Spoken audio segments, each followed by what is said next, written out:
Welcome to today's podcast on alcohol, more specifically, how it impacts our transformation goals, if it does at all, and how we can potentially mitigate the unwanted effects so we can enjoy some alcohol once in a while. Now, for me, this has been quite the constant dilemma.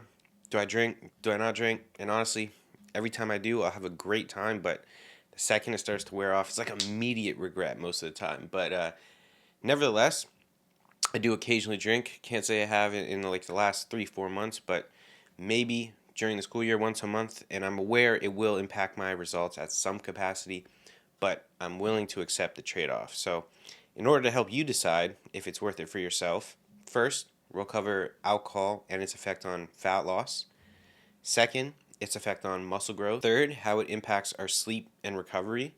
And lastly, how we can, one, avoid a hangover, because those are the worst, and two, how we can mitigate the unwanted effects as best as possible. So, starting with alcohol's effect on fat loss. Now, alcohol affects the body's metabolism in several ways that hinder fat loss.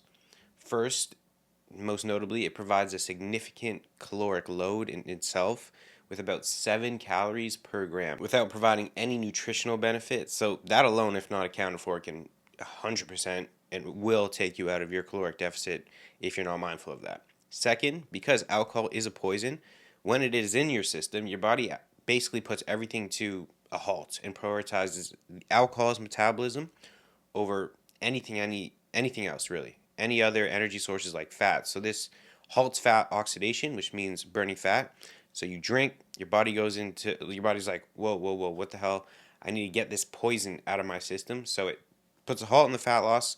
Fat loss stops, and it focuses solely on metabolizing the ethanol in your system. The next part of alcohol's negative association with fat loss has less to do with the alcohol itself, but more how it affects your judgment, which we've all been there. A couple drinks go down, and then all of a sudden that pizza starts to sound pretty good. Everybody's going to McDonald's. This starting to sound like not a bad idea, even though you're on your diet. And this can become even worse, especially if you've been dieting for a while, because the willpower goes out the window and you binge, take easily over 1,000 calories down. Next thing you know, your deficit for the week is completely gone, or the last 5-6 days of work completely neglected. So not only does alcohol completely shut down the fat burning process until your body metabolizes it, but it can have a bunch of calories in itself, especially if you go for things like beer or start mixing it with sugary drinks. But then you run the risk of your decision making going out the window as well, eating back your week's worth of deficit, if not more, in one sitting, which, speaking from personal experience, done that. And then the knock on digestion you have the next day, and then the next day's affected because you're hungover. So for anyone focused on fat loss, a couple things we can do here.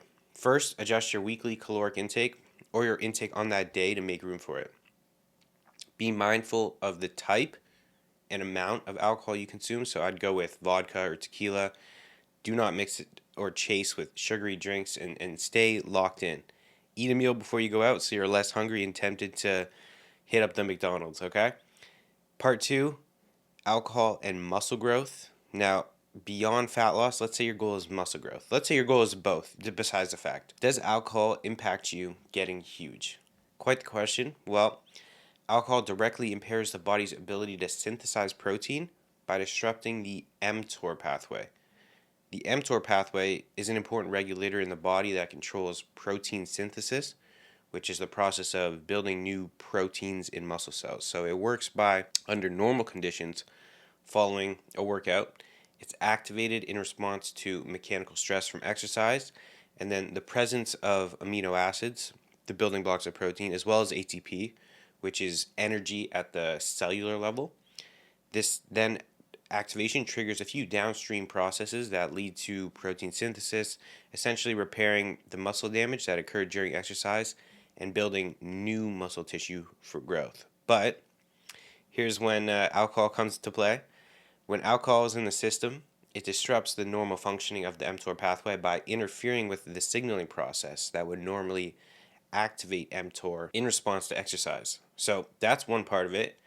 Now, the other is that alcohol increases the production of reactive oxygen species, which are your basically molecules produced in your body that can damage stress. If you ever heard the term oxidative stress, and that contributes to aging and diseases if a lot of them accumulate. And along with that, you're getting an elevation in stress markers like cortisol, which obviously promotes muscle protein breakdown. You're getting decreases in testosterone, along with a host of negative adaptations if it's chronically elevated. So alcohol creates, let's just say, not the best environment for muscle growth to occur, even if you drink a little.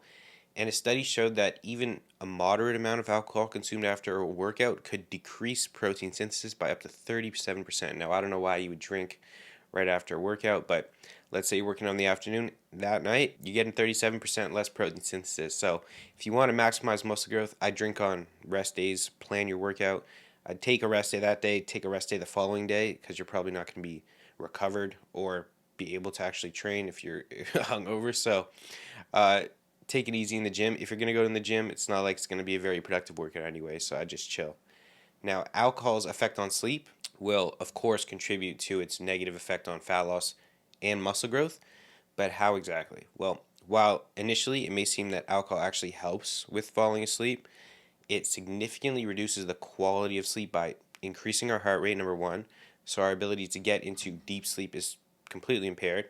Your body is actively working to metabolize the poison, and it decreases the amount of REM sleep we get as well. And alcohol also fragments sleep, so you'll wake up far more often, which will reduce the overall time spent in deep sleep and REM sleep.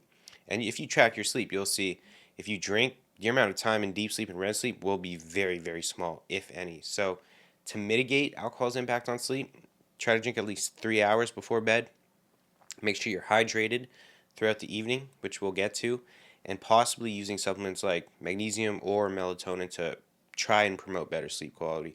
Obviously, if you drink, we won't be able to get amazing sleep, but that's just what it is. To be honest, there's no control. We can't really do anything about that, but maybe instead of getting, let's say, 30% of a normal night's sleep, we can get maybe 60 to 70% of the way there, okay? Part 4, alcohol and recovery. When it comes to alcohol's impact on recovery as a whole, it increases systemic inflammation and oxidative stress. It impairs the absorption of essential nutrients such as vitamins B, C, D, and minerals like zinc and magnesium. And it places a pretty hefty burden on your liver, which will all take a toll on your recovery capacity. So we can do some things to improve recovery, including consuming foods high in omega-3 fatty acids, which can help reduce inflammation and maintain, most importantly, regular hydration to help flush out toxins more efficiently. Supplements like NAC and acetylcysteine can also support liver health and improve the body's ability to recover from alcohol consumption as well by boosting body's glutathione levels, antioxidant, to help deal with that oxidative stress. Now, part 5, managing alcohol consumption and trying to stop our hangovers. So now, how can we go about drinking in the best way possible? First, we have to choose lighter alcohol options. Vodka, tequila, stick to 4 to 5, maybe 6 shots max, and make sure you're going in well fed. So there's actually food sitting in your stomach, in your gut, and then staying very hydrated before, during, and after drinking. So we can do all of this with my alcohol stack, which I mean, ever since I've used this stack, it's basically like my intro workout, but for going out, I don't get hangovers anymore. Granted, I usually do stick to like 4 shots max, but it is the following. So like I said, think of it like a pre, intra, and post. So pre, I have omega-3s to help with the inflammation response, liposomal vitamin C, 2 servings of liposomal glutathione, and then in 1 liter of water, I have 2 scoops of an electrolyte mix, which has 1 serving, has 510 milligrams of potassium, 150 milligrams of magnesium, and 140 milligrams of sodium, along with 10 grams of glutamine. Then in the intra, I got a water bottle with another 2 scoops of electrolytes. Then I have 10 grams of glutamine. And then in the post, I have another liter of water with 2 scoops of electrolytes again, 10 grams glutamine. And this time I throw in 3 grams of activated charcoal, 2 servings of liposomal glutathione, and another serving of liposomal vitamin C.